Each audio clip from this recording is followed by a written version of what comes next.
All right. Today we are going to talk about some subject a little different, gardening. Yeah. And I have been gardening since the beginning of our marriage. I started out with cheap Dollar Tree containers and now have had a massive upgrade to a pretty large suburban garden. And so I'm just going to share a little bit about why we garden. And if you are at all interested, it's the season to start gardening, what you can do to get kickstarted and get a garden at your house. Let's go. This is the Balanced Family Podcast with Ben. And Jessica. There's a lot to balance when you have a family. Marriage, kids, health, career, while you're trying to balance all the opinions out there on how to do things right. Today, we'll cut through the noise, tackle hard questions, and share stories as we try to get to the heart of the things that really matter. Okay, Jessica, I remember when we got married, we had flower gardens, like, normal stuff like that. But we didn't have a vegetable garden, No, we right? did. We did? Yeah, that's what I just said in the intro. It was on the back patio of the OG, the cabin. I had like 3 Dollar Tree containers. Oh, sorry. If you're on camera, you can see my dog. I had 3 Dollar Tree containers with some potting soil. And I still remember I had a little salsa garden. So I had 1 tomato plant, 1 pepper plant, and maybe some cilantro. And that was it. That's crazy because in my memory, it was our second house that we had our first garden. No, I had definitely had containers at when we were renting. And then when we went to the second house, yes. Yeah. That was a lot more property. And they had actually an already established bed that then I expanded in. And that was where that house really was where I actually learned how to garden. Yeah. So. Well, I'm kind of laughing at myself. It shows how much it's scaled since that original garden. So walk me through just like your journey inside of that, starting with those pots in our first house and then on to our second house and then to where we are now, which is like 30% of our yard is our garden. It's true. I'm actually trying to think of that right now. Why did I start gardening? I really can't give you a good answer. I don't know why. Because you're supposed to? Yeah, I think it was kind of cool to do that back in 2011. It was like, container gardening was like a big new thing. Everyone was talking. It's not like a new thing, but everyone was talking about it. And, I bought like some plants from Walmart, spent way more money starting the garden. Yeah. I don't even think I think I got like a handful of peppers and maybe 1 tomato. I mean, it was pitiful.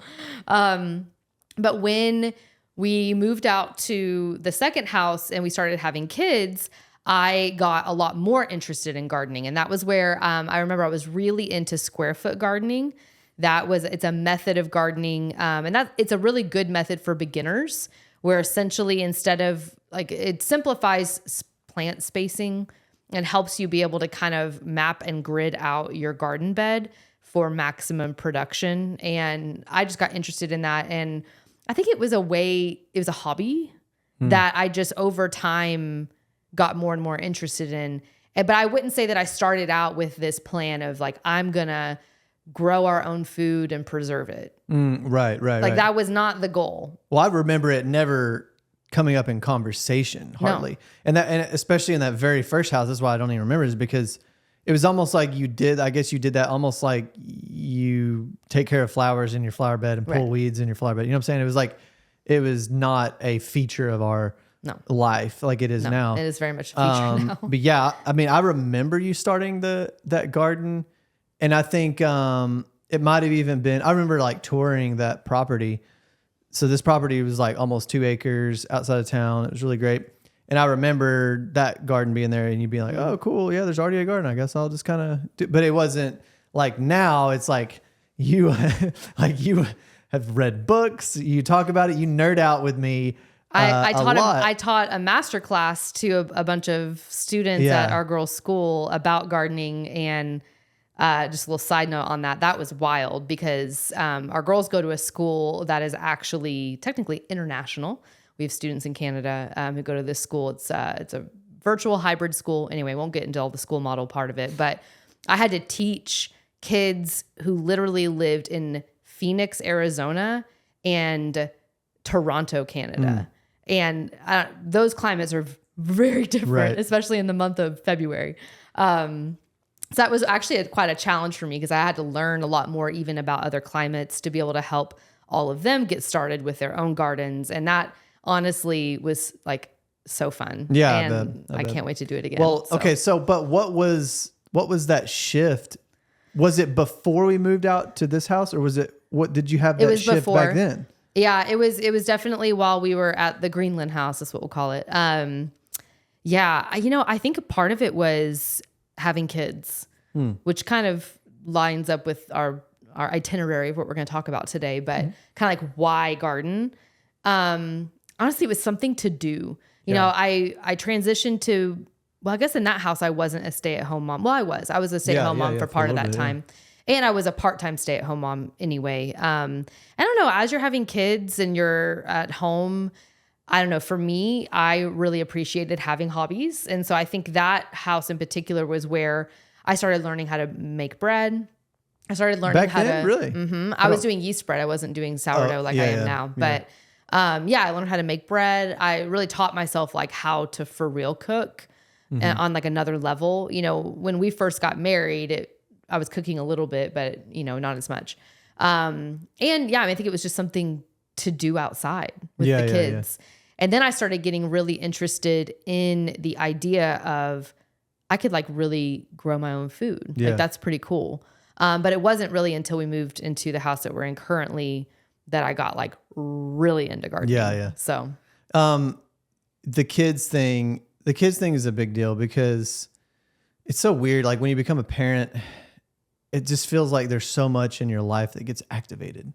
It's like you're more aware of just like, it's like entering this whole new world. You know what I'm saying? I remember when we first had kids, it was just like, wow, this is just like a totally different existence. Mm-hmm. And maybe that's kind of like it is with homemaking. It's like homemaking, like it is still fun when you don't have kids, but when you have kids, it's like I'm creating this culture for this little tribe that I'm raising.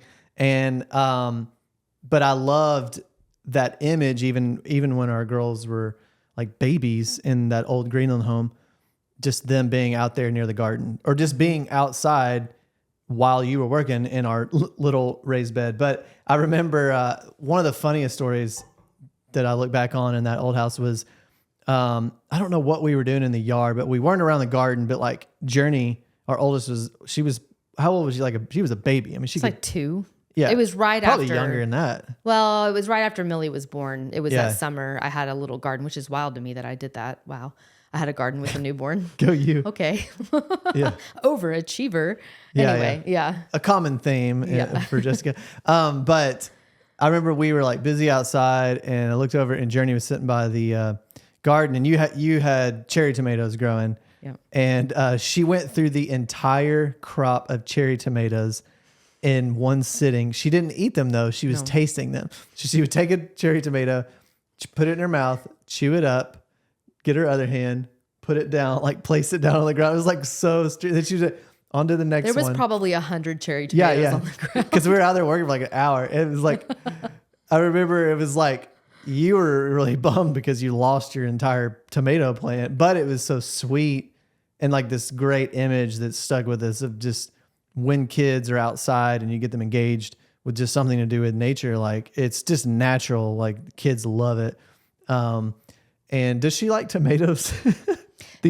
She's definitely, no, she doesn't love tomatoes. That's kind of ironic. That's what's so funny. Like because all the baby led weaning people would be like, oh yeah, she's getting this repetitive, whatever introduction to this food, and it's like, no, didn't work out. Didn't work for her. She got 100 repetitions of the food in a very short amount of time, and when just like baby development, it was probably like that texture. She just loved. Well, it pops in your mouth. Yeah, because I mean, grown-ups like that too. Like you put one of those tomatoes, like it's like yes. She's probably funny. Just like, this is fun. This is so much better than a teething toy. And like I watched her do it at one point and she was like, yeah, that's right. Yeah. She would like stick her tongue out. It was like, she did not like it. But she kept doing it. But she kept doing it. It was so funny. Anyway, I think one last thing I'll mention before we get into some more specifics about gardening. I think for me, and I don't think every mom is like this, but if you are like this, if you're listening, you'll understand. I was really easily bored.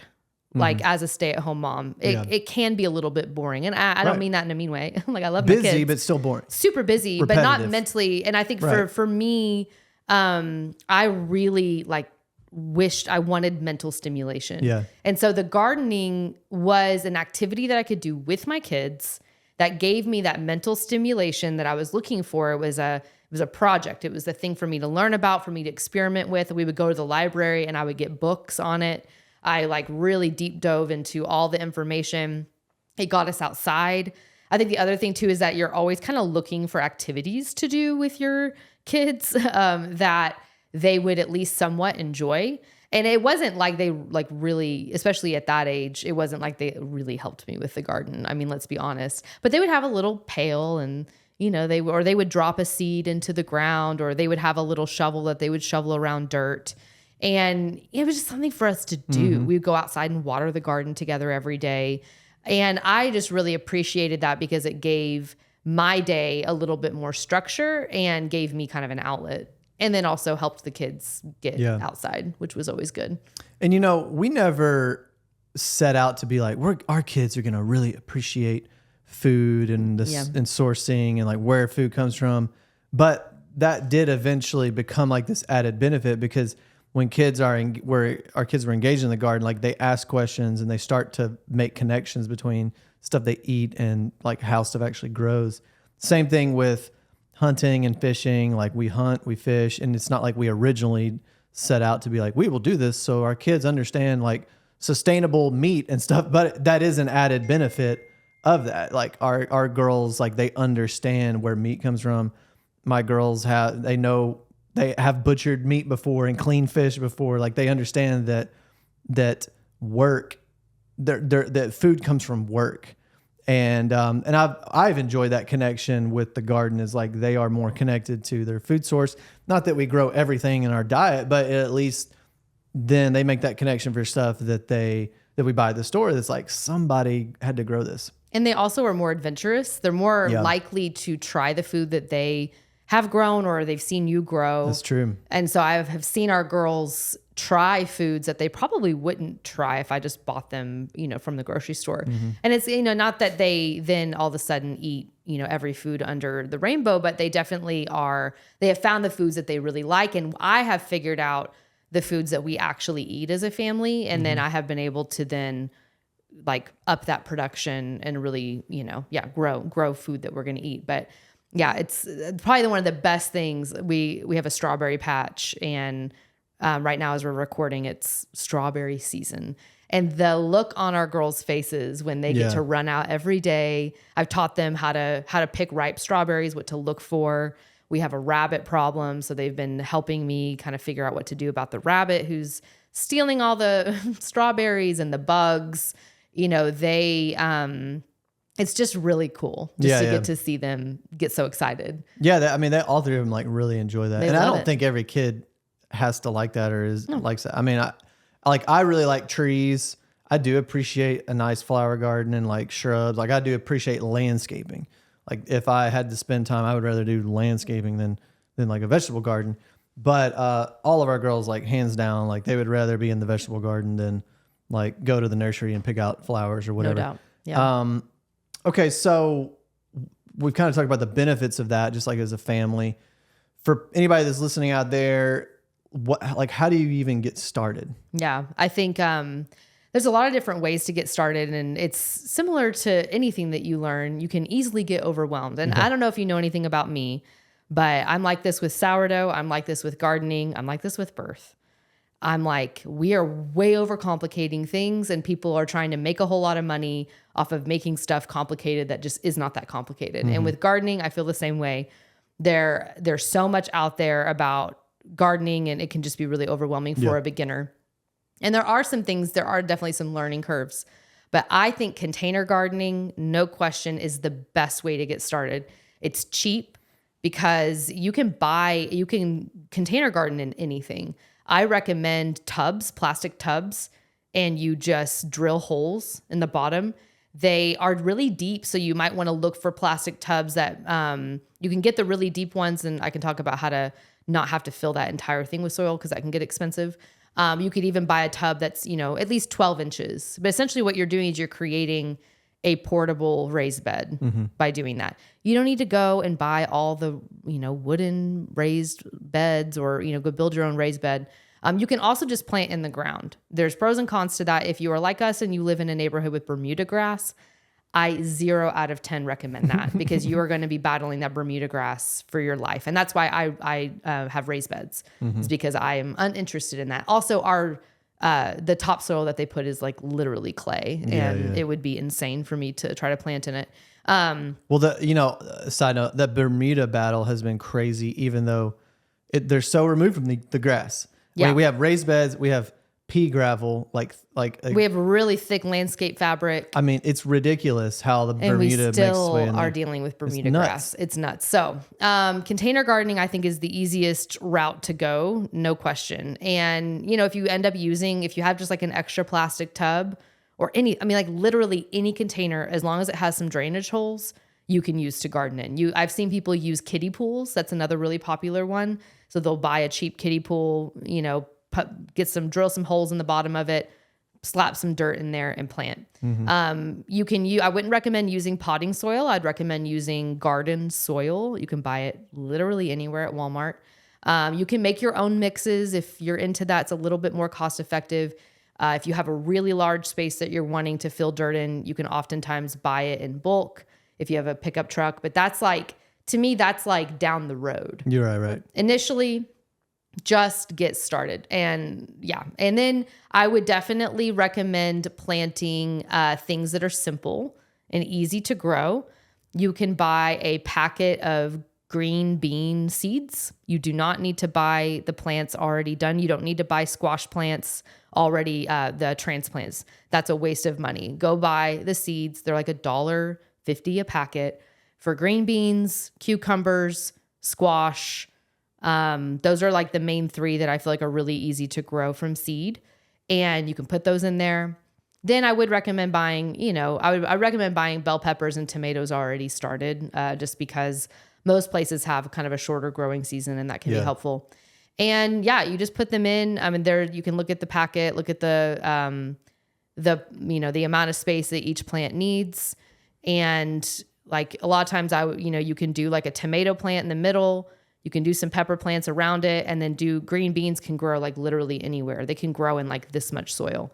If you're on camera, like very little. And so you can grow green beans, and then you have yourself a nice little salad.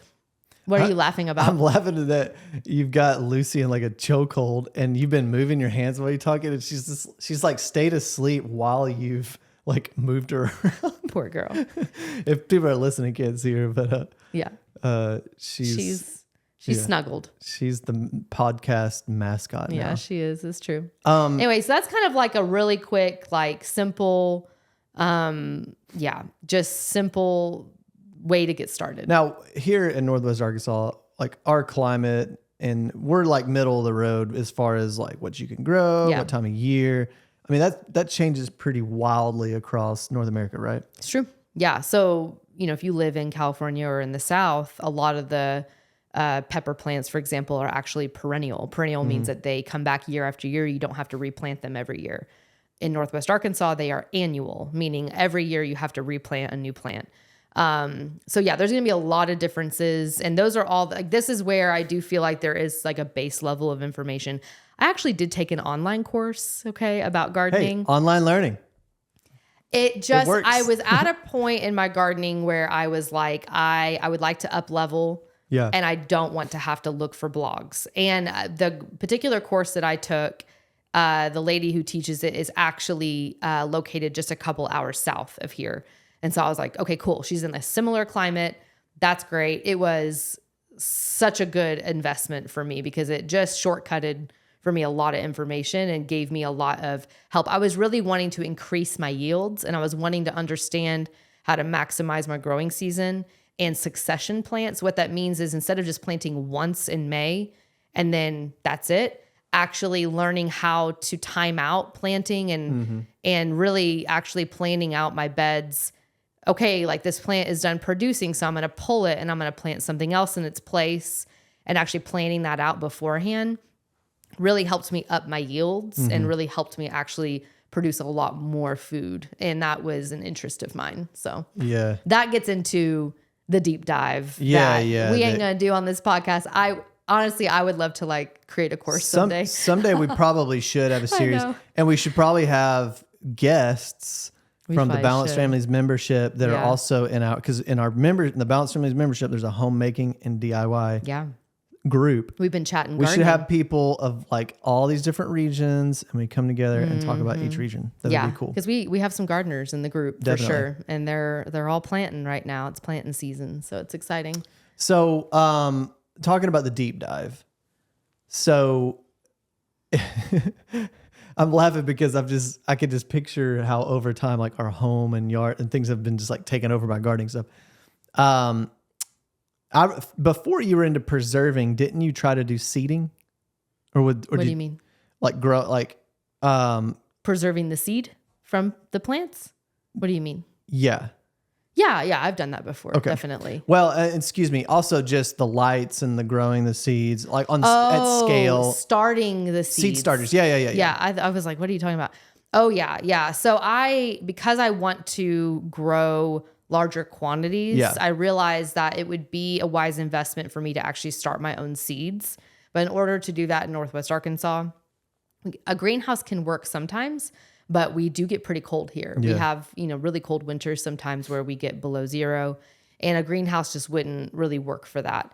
And so I bought a little grow light setup where I can start my own seeds indoors for the plants, like the tomato plants, the bell pepper plants. I can buy, the thing that I love about that is that I got into other varieties that are not sold at Walmart. They're not sold at Lowe's. They're special varieties that are disease resistant to our particular region. I got really into actually heirloom varieties. This is where I get really deep into all of this, but I was really interested in plants that have done really well in our particular climate and have naturally evolved to be resistant to particular pests, diseases, etc. They grow well in our climate. And just in general, just kind of cool, different varieties of tomatoes. I grow a black tomato. I grow, there's one called Ozark Pink, and it's a big slicer that's like this really pretty, like light pink color. There's so many different types of tomatoes that, you can go to Whole Foods and pay $7 for your heirloom tomatoes or whatever. But I was like, I want to grow those myself. And so I did. And so, but you have to buy those from seed. And here, I could plant the seed in the ground, but because I would have to do it so early, we tend to have a lot of late frosts. And anyway, it just wouldn't, the germination rate wouldn't be great, and it would be hit or miss. And then by the time the plants would really get going, we would start having much cooler temperatures, and I wouldn't be able to really produce as much as I wanted. Yeah. So, but I just, I look back and I think about just how our house changed. And the grow light situation has been a saga. Yeah, but not a saga as much as just like we're just trying to figure out where to fit it in the house. Yeah, but I like that because like what is in your home like speaks of your values, and we like a pretty clean house. We hate clutter. But like that was almost like this sanctioned clutter because it just spoke to something we valued. And I liked all that you were saying about like local variety and stuff too, because that's one thing that's been cool that I've learned a lot about local varieties and history. Because of course I'm going to like the history as you've learned about different species, and that's just like a lost art these days. And I think part of being a balanced family is like we're modern. We have to have jobs. We got to drive cars and have cell phones and whatever. And, but you can still be intentional about how you remember how to be human again, which is like there's nothing more human than sourcing your own food and consuming it and learning about how to actually do that. Well, and just a few generations ago, I mean, everyone had a garden. That was what you did. I think that's the other thing that's funny about gardening is like when we've talked to older friends, in older generations, it's like gardening was like, I mean, like you're saying, it really wasn't a big deal. Now it's like this cool in the hobby. Depression, it's like, you have a garden. Of course you do, Yeah. I mean, there's literally influencers making tons of money, just literally displaying their lifestyle, which would be very normal not that long ago. And making it just way complicated. And like I said, there are some things that you do need to know. And I think that's always the learning curve because every place has their own pests has their own diseases that you have to deal with. I've had my own, I've had just quite a journey with dealing with squash bugs and aphids and blight. And just all the things that you will learn over time. But I think a lot of times people feel really overwhelmed, so they just don't even start. And it's like, yeah, just get started with a container garden on your patio. Like, make sure it has sun. Yeah. And don't spend a ton of money.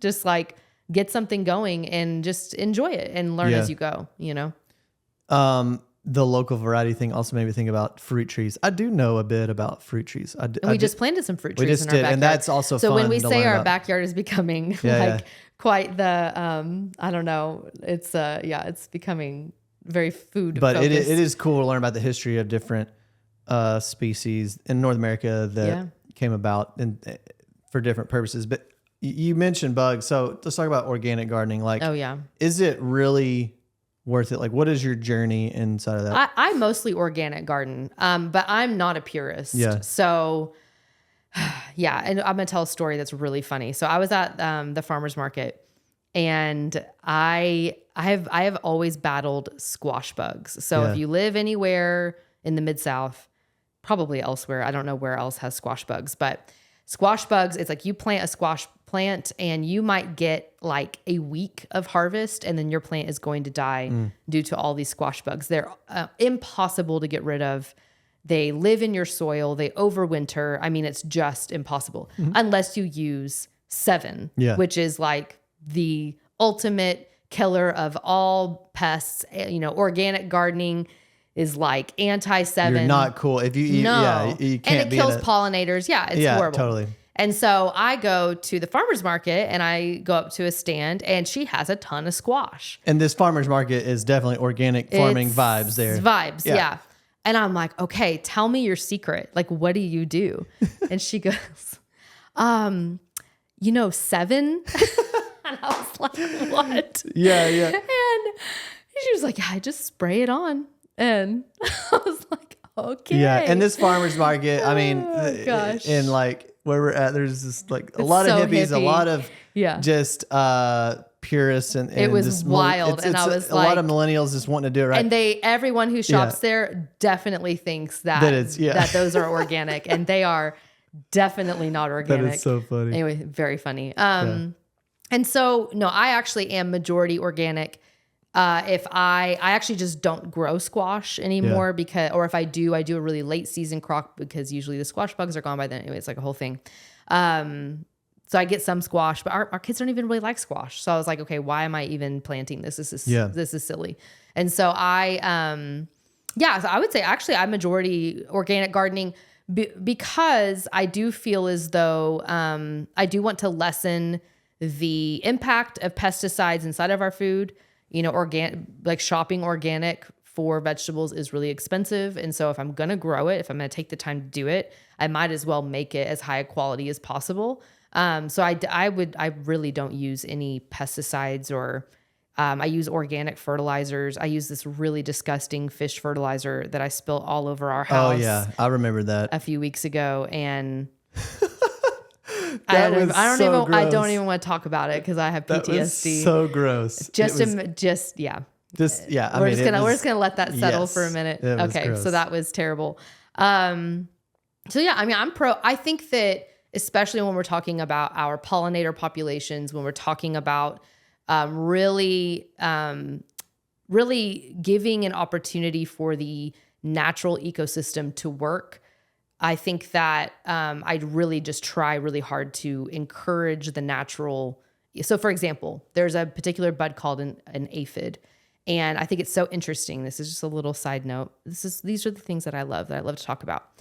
When aphids get on plants, they're like little tiny, little itsy bitsy bugs that can really easily overwhelm a plant and they can get covered in the plant. And then they basically kind of suck the sap out of the plant and the plant could die. And what's amazing that I learned was that ladybugs are a natural predator to aphids. Ladybugs, it's like one of their main meals in the spring is eating aphids. And when a plant is being overtaken by aphids, it actually sends out a particular pheromone, hormone, whatever it is, something in the air that literally attracts ladybugs. It's so interesting to me. It's like it's this built-in mechanism of like, hey, yo, I need help. Ladybugs within a few, and I've watched it happen within a few days. My plants are covered with ladybugs. It's wild. And so I learned, like, if I just take a step back and I just let nature take its course, I actually don't need to use very many of even the organic pesticides. I really actually just don't even really use. The only thing I'll use sometimes is Diamactus earth and a few other things, but those are very, those are generally fine and are safe. So anyway, I love organic gardening, but I think, for a beginner, if you're in a container garden, honestly, you won't really have a whole lot of problems. You won't have weeds. You won't really have a ton of pests because you won't have the soil will be bought from the store. And so in general, you shouldn't have too hard of a time. Yeah. And so, man, we should have a whole series and deep dive on all this stuff. Like the There's so ladybug much thing to is, say. Last topic then before we close is about preserving, which should be like its whole it's a series. whole other thing. But what got you into preserving and what does that look like? What's the point in gardening and increasing your yields and especially, main crops that I grow a lot of green beans, grow a lot of tomatoes, grow a lot of peppers. Those are like the main ones, and strawberries. Those are, I would say, those are like our mainstays. I just actually planted the garden yesterday. So, and I do a little bit of watermelon just for fun. Those are the main crops. And so especially with green beans and tomatoes, it's like, okay, what am I going to do with all of them? Especially when you got like a hoppin' tomato plant. It can be a lot of tomatoes. And I'm planting out like 8 to 10 tomato plants. So it's a lot of tomatoes. And so one of my favorite ways to preserve that's the easiest, I do can. So I do water bath canning. I haven't done pressure canning yet because it's honestly just something I don't really want to learn about right now. It's a whole other thing. But I do a lot of water bath canning for salsas and stuff. But I realized flash freezing is really simple. If you have the freezer space, I literally just trim and wash our green beans. I put them on a cookie sheet. And I put them in the freezer, and that flash freezes them individually. And then I throw them in a freezer bag, and we have green beans that we eat year round. I've never understood why I would open up the deep freezer and there's a cookie sheet of. Now I understand. I'm like, what is the heck is it's she the doing? Best way to freeze them Because if they're all bunched up, they're gonna freeze. It gets gross, and then it's really easy to freezer burn and stuff, and definitely. It's easier to pour out the portion that you want. And so, it's so simple. Well, that's essentially how flash freezing is. They do that on a commercial and level. I do that actually with tomatoes as well. So a lot of times I will get the skins off the tomatoes, which I could also talk about how to do that really easily, but I won't get into that right now. And I flash freeze the tomatoes. Sometimes I'll also flash freeze the tomatoes whole. And then if I don't want to make salsa and it's hot outside and I don't want to get the stove going, I will flash freeze them for later. And then in the wintertime, I'll make salsa. Yeah. Because I have time and it's cold. Now, why do you take the skin off? You don't want skin in your salsa. That's gross. Okay. I literally didn't know that. Yeah. Okay. Well, now I understand why there's these mutilated tomatoes in our freezer. Exactly. It looks like Silence of the Lambs or something. That's funny. Okay. Wow. All right. I learned a lot of things today. Cool. Well, we'll probably we'll have to revisit this topic. This is one of the buckets. This is one of those topics that families. I feel I'm like, okay, how much do you want to know on a scale of 1 to 10? Because I could talk about this. I can easily overwhelm people with all of what I find incredibly interesting is not interesting to a lot of people. But I think a lot of people would be interested because statistically, people listening to this are most similar to our situation being in a suburb, if you will. Right. I mean, just people we interact with and in our membership, most of them live in the suburbs or they live in an urban area.